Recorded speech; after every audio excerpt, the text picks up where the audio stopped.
السلام عليكم وعليكم ورحمة الله وبركاته. حلقة جديدة من حلقات كورس الألماني مع فراو فاطمة حسن.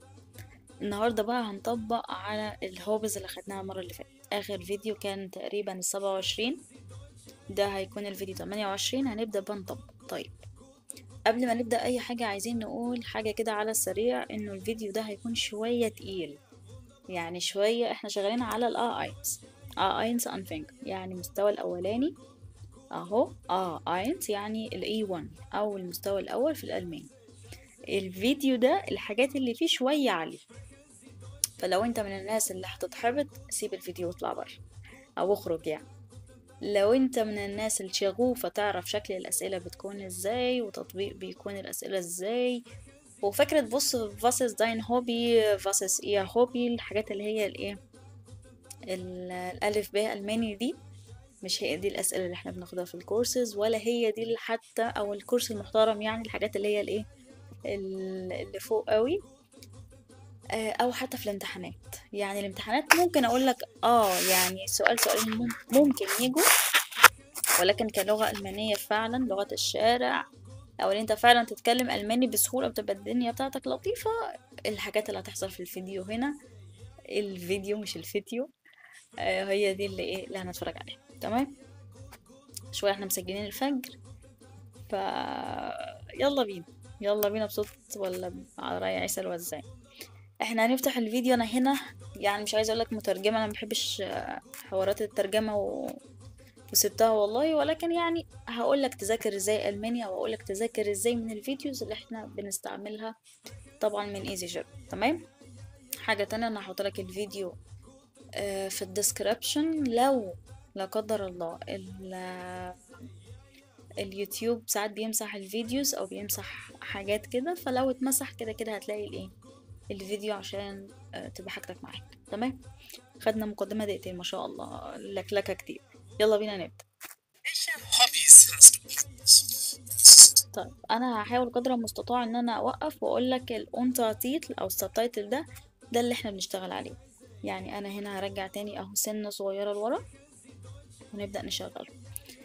يانوش، اولا كلمة يانوش بتتكتب كده صح، ومش فاكرة كنت قلت لكم ولا لا. لو كتبت يانوش يعني مثلا يوت ان و است سي ها، لو واحد كتبها كده صح ما فيش مشكلة، والاسماء ما بنتكلمش فيها كتير، ولكن هي طريقة كتابة الالماني بتبقى يانوش بالطريقة دي، الاس تسات مع بعض تعمل لك صوت الش كده في الاسم ده، يعني مش بتتكرر كتير، ولكن هي يانوش بيكتبوها كده. تمام.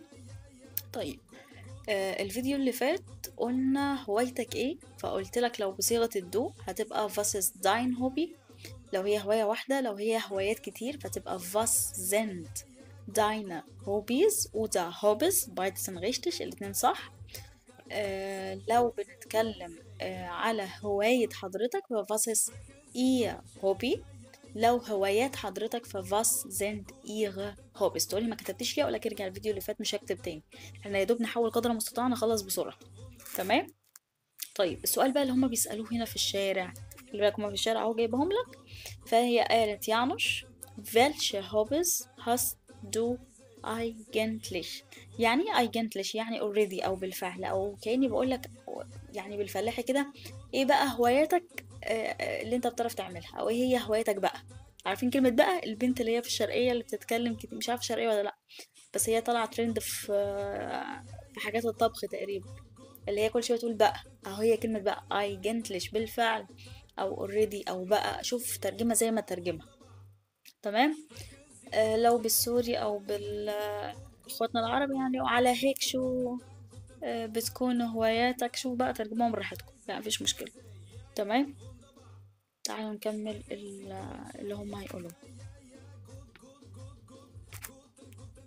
Janusz, welche Hobbys hast du eigentlich? Ja, das ist interessant, weil خلوا بالكم يا ده سيس انتريسانت، انا بحاول برضه اوقف كل شوية. الجزء اللي فات اهو على السريع اجيبها لكم ich ist mein ganzes Leben. Janusz. اهو. يا ده سيس انتريسانت يعني حاجة ايه interesting، او حاجة مثيرة، او حاجة تثير الاهتمام. برضو بترجم معاك عشان الناس المبتدئة تبقى عارفة ايه حرف حرف. Mann, weil eigentlich. طيب weil يعني لانه، علشان eigentlich eigentlich، حتى هو بصوا تحت خالص مترجمة actually في الحقيقة أو في الواقع actually، يبقى eigentlich هي كمان بتبقى actually أو في الواقع أو في الحقيقة، يعني شوف ترجمات الترجمة اللي نمسكوا فيها. تمام. طيب فايل بتعمل ايه في ترتيب الجملة للناس المبتدئة؟ هتطلع الفعل المتصرف آخر حاجة في الجملة. فايل يعني لأن بتطلع الفعل المتصرف آخر حاجة في الجملة. فلو انت كملت هتلاقي الفعل المتصرف بره. على فكرة هنا كمان لو لاحظنا في لغة الشارع ده، في الجراماتيك اللي احنا بندرسه في الكورسز، فايل بتطلع الفعل المتصرف بره. طب بص كده، فايل eigentlich حط لك است وراها على طول، ما حطش الفعل المتصرف بره ولا حاجة. تمام. ده في الأونجانسبراخ يعني هتلاقي هو ساعات بيعمل ميكس وميكس. وبرضه عشان التصوير بيكون ايه، عايزين نصوره خلاص، عارف اللي هو بيبقى هم على القلب. هو بالنسبه لي الفيديو ده هم على القلب، يعني تحسين كده لو انا قاعده لازم اصوره، فهو بيبقى هم على القلب. فهو عايز يصوره وخلاص، او عايزين يخلصوا عشان بيبقى ناس بتقدم محتوى فعايزه تنجز نفسها. فاهم الفكره ازاي؟ بلاش كلمه هم على القلب، ولكن عايزين ينجزوا نفسهم. فساعات ناس بتتلخبط في الكلام ده، عادي مفيش فيه مشكله. تمام. يعني انت في الكورس هتاخد انا فايل بطلع الفعل المتصرف بره، فكان المفروض ده يطلع اخر حاجه في الجمله. طيب هنا ما حطهاش، ما حطش الفعل المتصرف بره. طب ليه غلط؟ لا مش غلط، هو عشان جانش بغافة او لغة الشارع فبيتكلم بسرعة، فساعات ما بنركزش على الفعل اللي بيتحط فين لو احنا بنتكلم الكلام السريع. تمام. هبتدي اقول لك ايه، هترجم لك الجملة. شوف انا براجع كام مرة لورا عشان تاخد بالك من الكلام اتقال ازاي. شوف انا ما كملتش دقيقة والتسجيل وصلنا 6 دقايق. Janusz, welche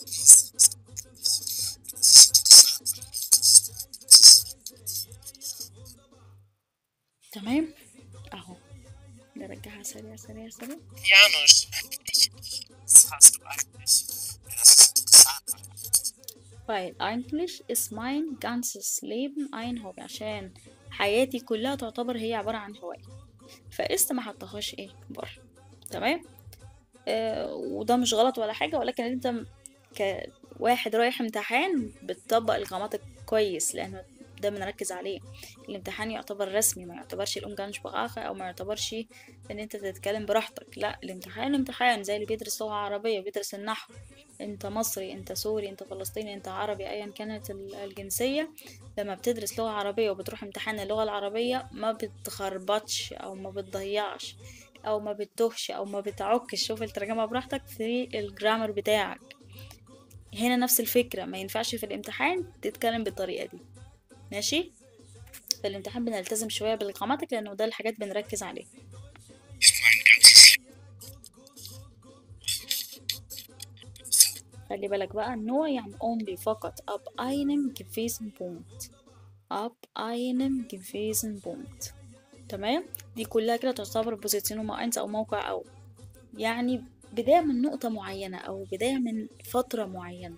تمام. طيب هعلمك حاجة واحنا بنشتغل كده الكورس مع بعض. لما تلاقي حاجة زي كده وانت عاوز تترجمها بتعمل ايه، او بتروح على فين؟ تمام. هتدخل على جوجل.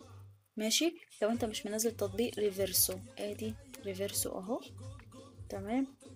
ماشي. خليني بس اكتب ريفيرسو كونتكست، اكتبه كده زي ما انا كاتباه عشان كونتكست اوري لك اللي هيحصل ايه. ادي ريفيرسو. انا طبعا مجهزه اللغات هنا اهي. انت بقى ايه، هتخليها الماني وتخليها لغه عربيه. شوف انت عايز تترجم انجليش، الحاجه اللي تريحك. اهم حاجه تخليلي بالك منها هي الكلمه اللي هنا دي تبقى كونتكست، ما تبقاش übersetzung او übersetzen. لا ما تبقاش كده، تبقى على طول كونتكست. تمام.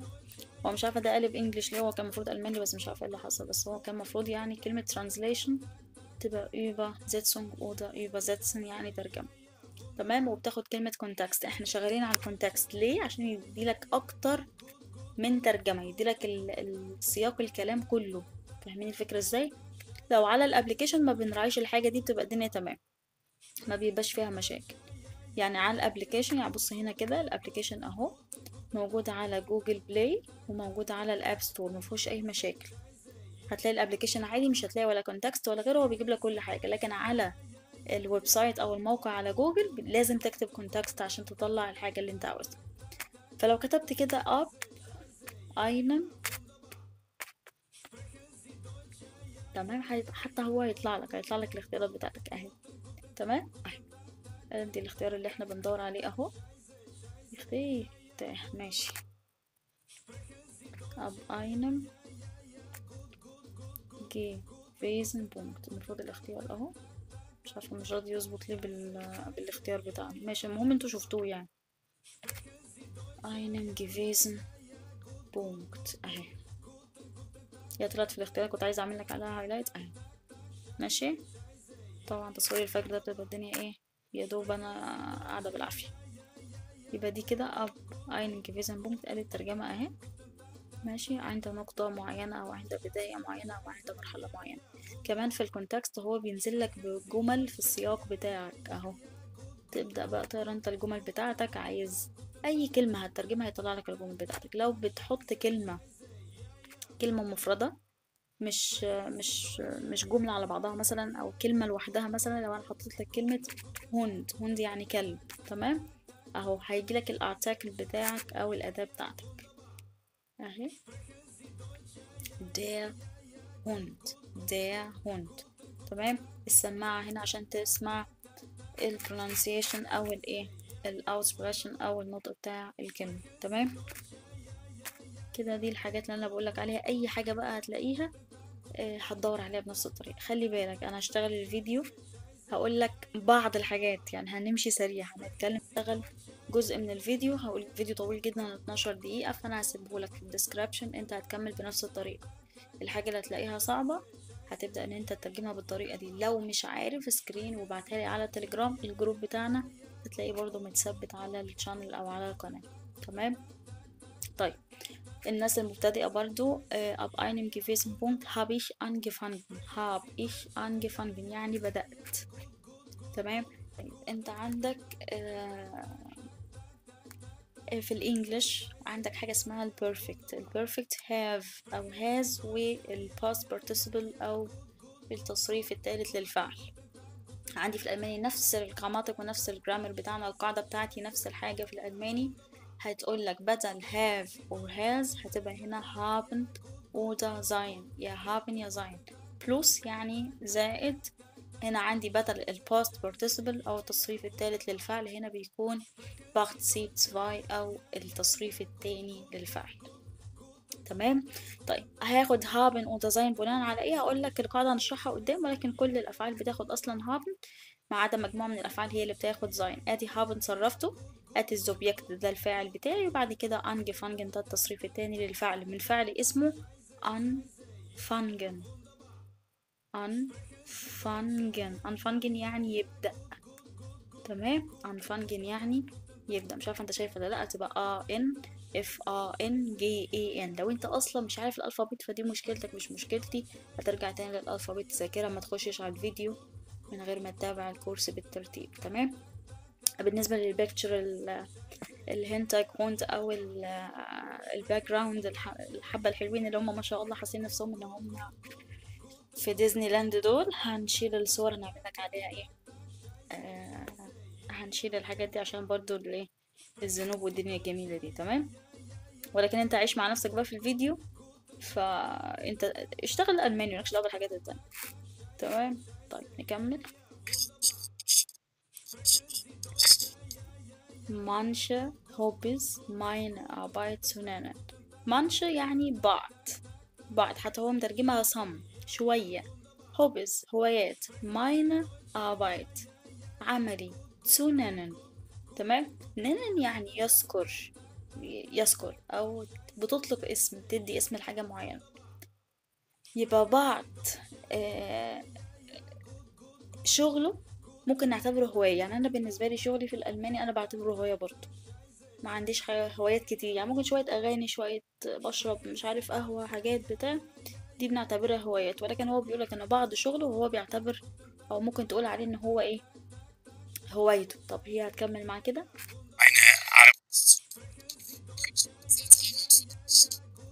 يوتيوب. اليوتيوب ist jetzt دلوقتي Arbeit für dich. اليوتيوب دلوقتي ده شغل بالنسبة لك. gucken انه انت تتفرج على حاجة، watching حاجة معينة، ist immer noch على طول، يعني always او يعني immer noch يعني كأني بقولك على طول. باستمرار. شوف الترجمة اللي انت نفسك فيه. ein Hobby برضو يعتبر هواية، هي بتديلك بايشبيل على الهوايات اللي انت ممكن تستعملها. wir wollen wollen ده مضارع فيرب. ان شاء الله في جزء القاماتك هشرح لك، هحاول ان انا اجري شوية في المنهج اشرح لك التوبكس دي كلها، بحيث ان احنا واحنا ماشيين في الكورس فيه بطء شوية، انا عارفة بسبب الضغط اللي احنا فيه. آه، زي ما احنا عارفين انا شغالة كورسز خارجية، فده واخد اغلب الوقت، ولكن ان شاء الله بحاول اخلي في تسجيلات، وهسجل لك الفترة اللي جاية كمان القاماتك بالترتيب على جزء القاماتك بتاعنا عادي. ففولن ده مضارع فيرب. يعني ايه مضارع فيرب؟ يعني فعل مساعد. لو حد عنده خلفية في hintergrund أو background بالمضارع verbs في الإنجليش، كان وكود شال وشود مش عارف ايه وود الحاجات دي، will would تقريبا على حسب أنا فاكرة يعني. فهي نفس الفكرة هنا عندي في الألماني، هنتكلم فيها بوقتها. تمام. يبقى فيها فولن هايته هايته النهاردة. مال مال دي بتتكرر في وسط الكلام كتير بمعنى مرة. تمام. once مش عارفة مترجمة لك هنا once ولا لأ، مش مترجمة بالإنجلش. once ذات مرة أو مرة، أو كان يقولك حاجة كده. يبقى wir wollen heute mal mal يعني كأن احنا عاوزين نعمل حاجة كده النهاردة. von den Menschen من الناس اللي ايه اللي احنا هنقابلهم في الشارع. يبقى مال بتيجي في وسط الكلام لتقوية الكلام، او ان انا بحطها كده ان انا بمشي حالي بالكلام. خليني اقولها لك كده في اينس يعني. وقدام شوية هنوضحها لك اكتر، يعني في الفيديوز كتير انت لوحدك مش هتحس بيها. هتقولي ينفع اشيلها، اقولك ينفع تشيلها دلوقتي، ولكن استعملها، تعود على وجودها. مال ودن ونخ وضخ بتيجي في وسط الكلام، بتدي تقوية للكلام، او اللي احنا بنمشي بيها حالنا في الكلام. واضحة الفكرة؟ طيب تعالى نكمل. هي ان برلين wissen يعني يعرفوا was ihre Hobbys sind. تمام. ان هم عاوزين يعرفوا الهوايات بتاعتهم في برلين عبارة عن ايه. ihre Hobbys sind. Was machen die Deutschen? was machen die Deutschen den ganzen Tag. الألمان بيعملوا ايه طول يومهم؟ طول اليوم الألمان بيعملوا ايه؟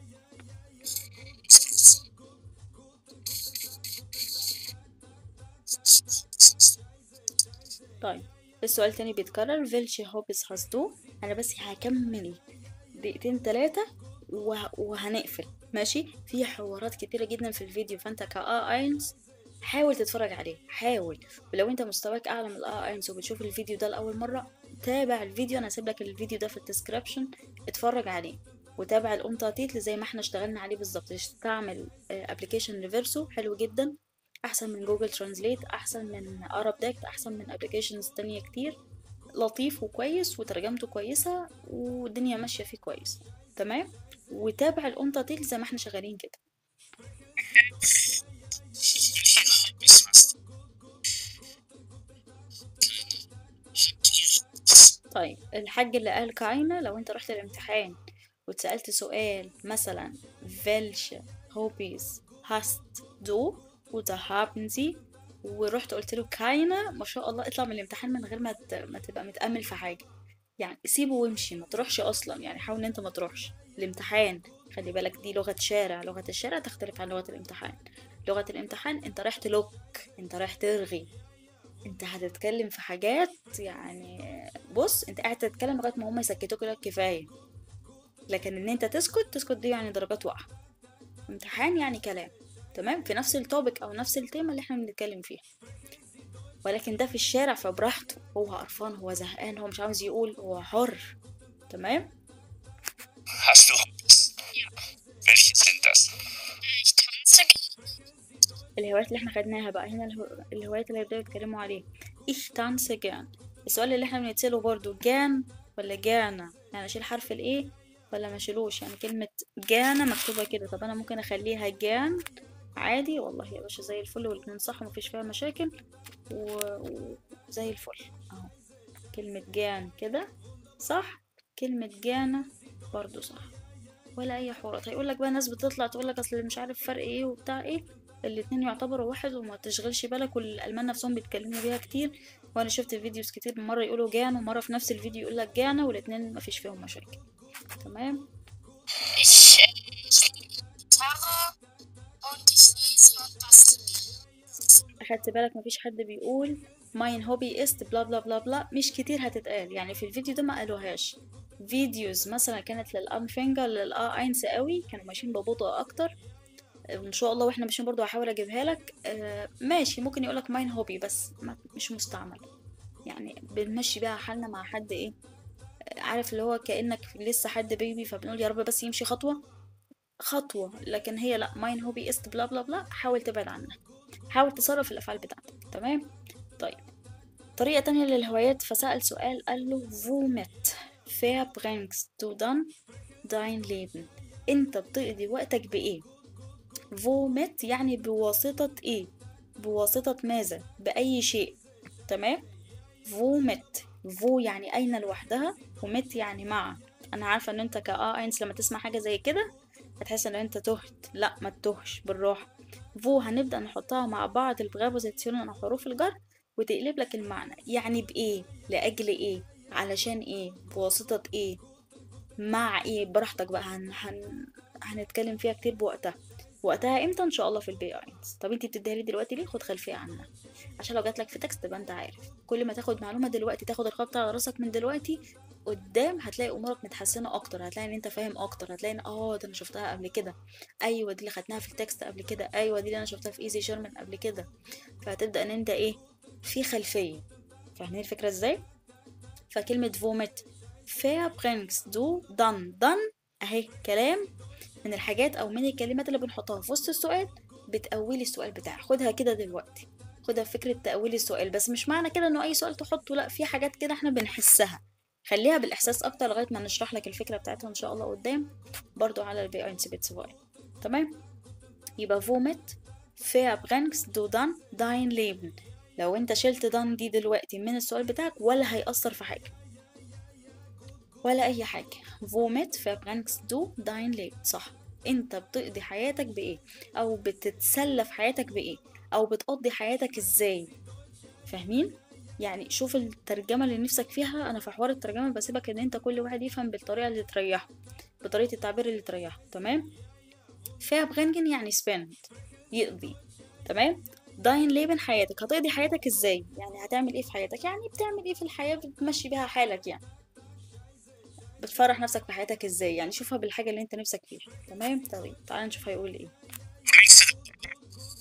Aber das ist eine gute Frage. Aber Das ist ja eine gute Frage. ثواني بس احركه سنة صغيرة.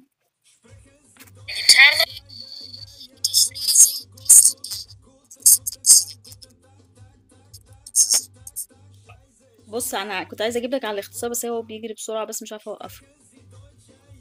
هحاول ان انا اوقفها معاك.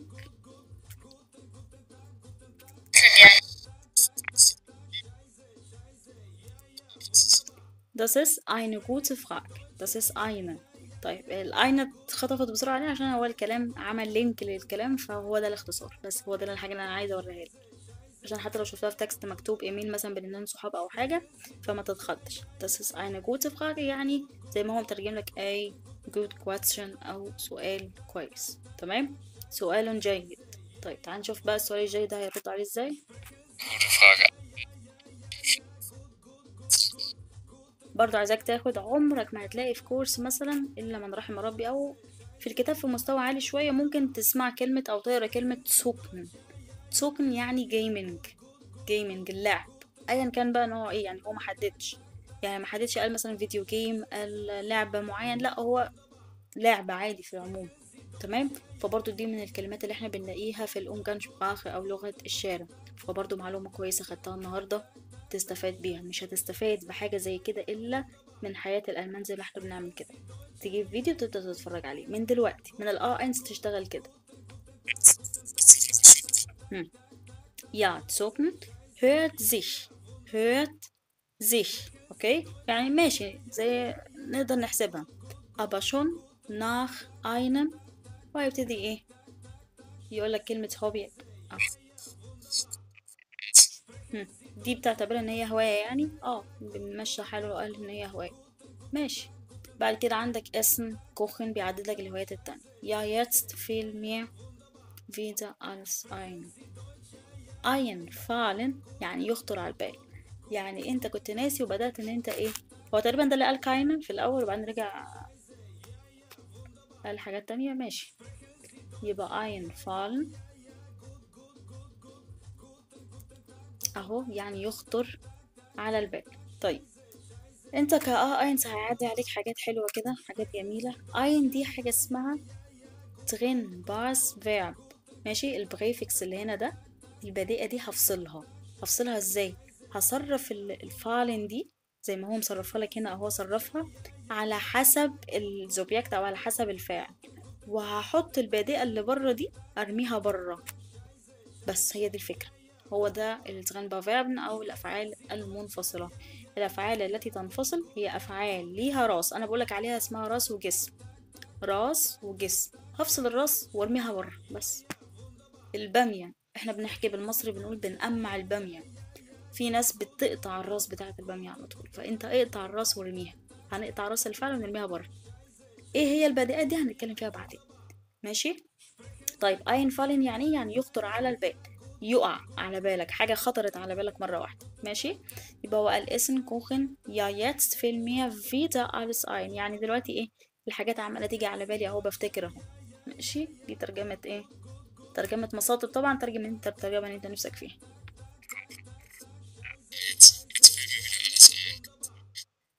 بس كده زي الفل. هو كده كده جه اعلان، واحنا صورنا 26 دقيقة، فأكتر من نص ساعة الفيديو ما بيتحملش وبيقرفنا، فيعتبر كده ايه زي الفل. طيب مطلوب من حضرتك تعمل ايه؟ مطلوب من حضرتك، انا هسيب لك الفيديو بتاعي، يعني لينك الفيديو بتاع ايزي جيرمان، انت هتكمله. هتلاقي حاجات كتير، انت كاينس زي ما انا قلت لك اهو. حاول تاخد الفيرت وتاخد الكلمات اللي فيه تكتبها وتسجلها دلوقتي، حتى لو مش هتبص عليها بس اعرف. يعني ما تسمعش وانت مش فاهم، لا ده انت اسمع وترجم، بس بعد ما تترجم اهو انت خدت خلفية عنها، هي دي الفكرة. لكن تسمع وانت مش فاهم كده ما عملناش حاجة، كأنك بتسمع هندي بالظبط، كأنك بتسمع اي لغة انت مش فاهم، مش هتستفاد حاجة. فكرة عود ودنك على السمع، وعود ودنك ازاي بنعملها، ان انا بشوف الاونتاتيت او اشوف السبتايتل، وابتدي اشوف الكلمات معناها ايه، الكونتكست اللي اتقالت فيها الكلمات، وافهم الفكرة. هتلاقي قاماتك صعبة خلاص اكتبوا القاعدة دي انا مش فاهمها، القاعدة دي هحتاجها قدام لما تيجي تتشرح هتفهمها بقى. هي دي اللعبة اللي احنا بنلعبها في الكورس، ان انا ايه بزقك على الالماني، او ان انا بخليك تندمج في الالماني بس. انا عارفه ان الفيديو طويل ومحتاج شرح كتير جدا جدا جدا، ولكن ان شاء الله قدام هنشتغل عليه اكتر بطريقة احسن، او ان احنا نكمله كله باذن الله. تمام. بس انا وريتك شكل تعبير الالمان عن هواياتهم، جزء بسيط خالص، ولكن انت كأنس خلي بس ان ماين في هايت سايد، وشوف الفعل اللي انت بتعمله زي ما انا قلت لك قبل كده في الفيديو اللي فات. لو مش فاهم حاجة او حسيت انه الكلام كان سريع شوية قولي، وان شاء الله اظبط لك الحوار ده في فيديو منفصل. تمام. وكده خلصنا الحمد لله، نقدر نختم الختام بتاعنا اللطيف. أسعد الله مساءنا ومساءكم وصباحنا وصباحكم، وإلى لقاء آخر إن شاء الله.